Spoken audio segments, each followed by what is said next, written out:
warahmatullahi wabarakatuh. Perkenalkan, nama saya Diajeng Afifah Melani dari Program Studi Pendidikan Islam Anak Usia Dini IAIN Surakarta, semester 4. Di sini saya akan menerangkan dan menjelaskan mengenai mode pembelajaran CM atau Charlotte Mason. Pada bagian pertama yaitu sekilas filosofi yang ada 10 bab, yaitu yang pertama memiliki cinta yang berpikir. Maksudnya di sini memiliki cinta yang berpikir yaitu dalam mendidik anak tidaklah hanya dengan cinta, tapi juga pendidikan dalam mendidik anak. Terus yang kedua yaitu pahami hakikat anak. Kebanyakan anak itu dianggap sebagai kertas kosong yang bebas ditulisi. Jadi orang tua itu banyak yang beranggapan ini adalah anakku, terserah aku mau mendidiknya seperti apa, seperti itu. Sebenarnya itu salah, karena anak lahir itu bakal menjadi baik atau buruk, itu tidak. Tapi anak itu kemungkinan menjadi baik atau menjadi buruk kemungkinan. Jadi tugas orang tua itu adalah meluruskan jalannya anak, karena setiap pertumbuhan itu akan ada cabangnya, pengetahuan itu akan ada cabangnya. Jadi tugas orang tua itu adalah memberikan motivasi untuk anak agar memilih yang baik untuk dirinya, seperti itu. Lalu yang ketiga yaitu sadari batas otoritas orang tua. Jadi di sini ada dua model, yaitu parent center dan student center. Parent center yaitu berpusat pada orang tua, di mana anak harus menurut pada orang tua, dan student center yaitu berpusat pada anak. Jadi di sini Charlotte Mason mempunyai pikiran sendiri, yaitu menggabungkan antara student center dengan teacher center. Ya. Jadi Charlotte Mason itu berpendapat bahwa peraturan di keluarga atau suatu keputusan harus dimusyawarahkan bersama, seperti itu. Nah, sebagai orang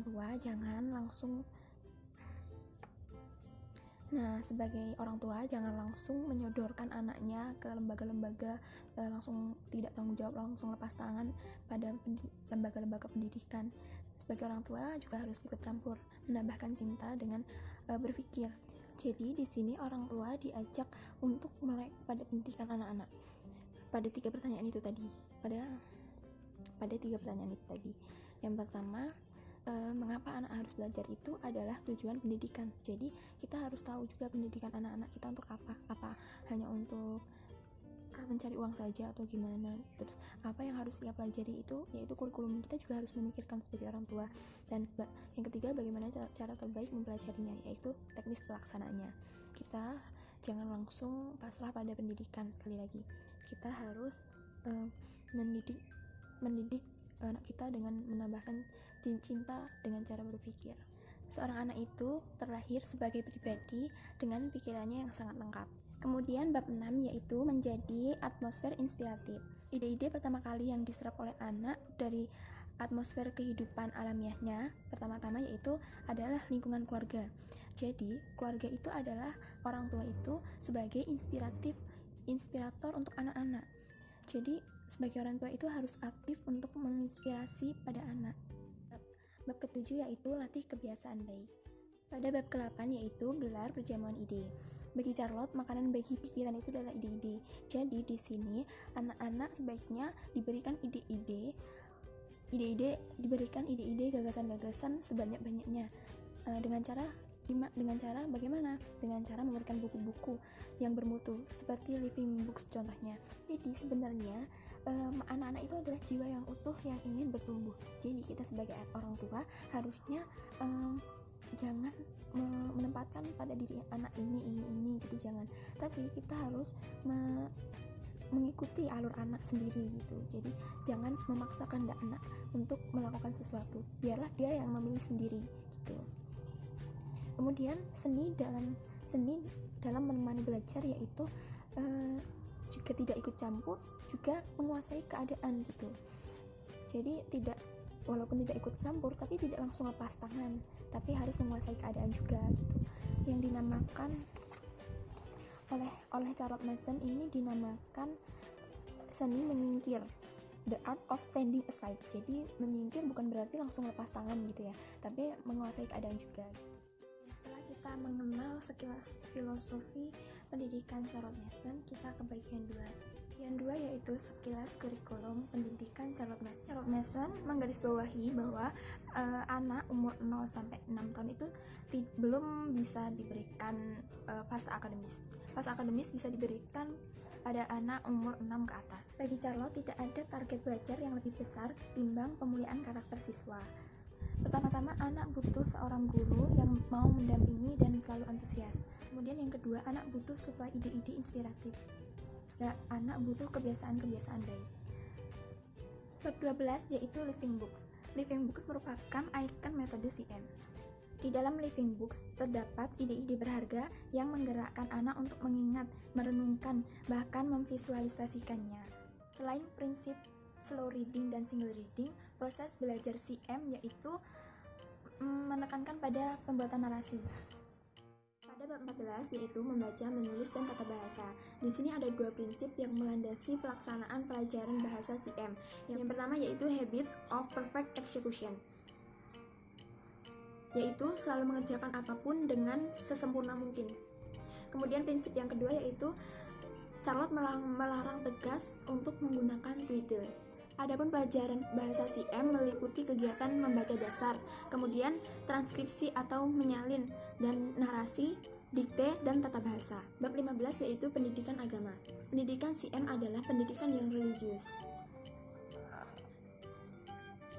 Di sini Charlotte mengajarkan bahwa kita sebagai orang tua harus sedikit bicara tapi memperbanyak teladan untuk anak-anak. Bab 16 yaitu sejarah. Adapun cara-cara Charlotte untuk memperkenalkan sejarah kepada anak dengan komprehensif, cerdas, dan menarik yaitu yang pertama, tata kurikulum secara kronologis. Kemudian yang kedua, paduan riwayat umum dan kisah pribadi. Kemudian yang ketiga, lengkapi dengan bacaan dan kegiatan penunjang. Dan yang ketiga, buat buku catatan sejarah. Adapun bab 17 yaitu sastra dan puisi. Menurut Charlotte, manfaat sastra yaitu sebagai teladan kehidupan dan petunjuk perilaku. Mengapa anak perlu belajar puisi?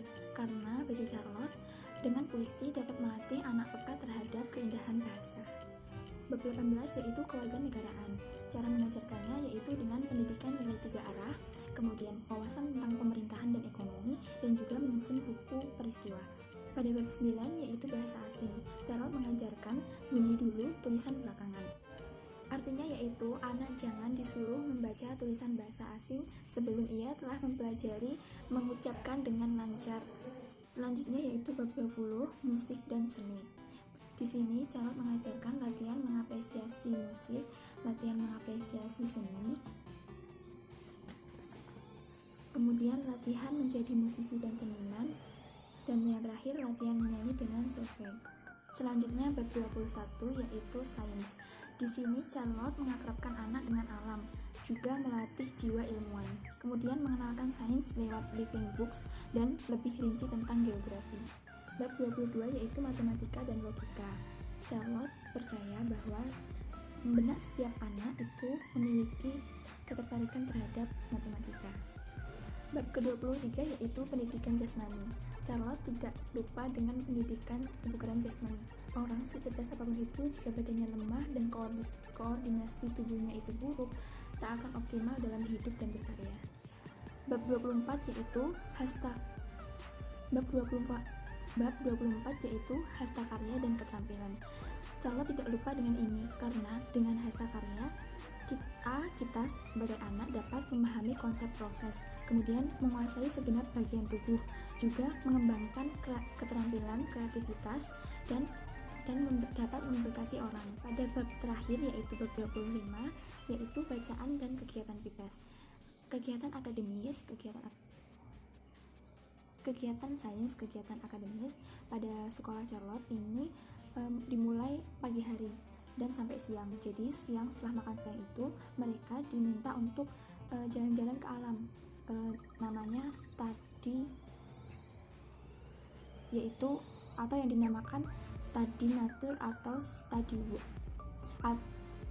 yaitu yang dinamakan study nature atau nature walk.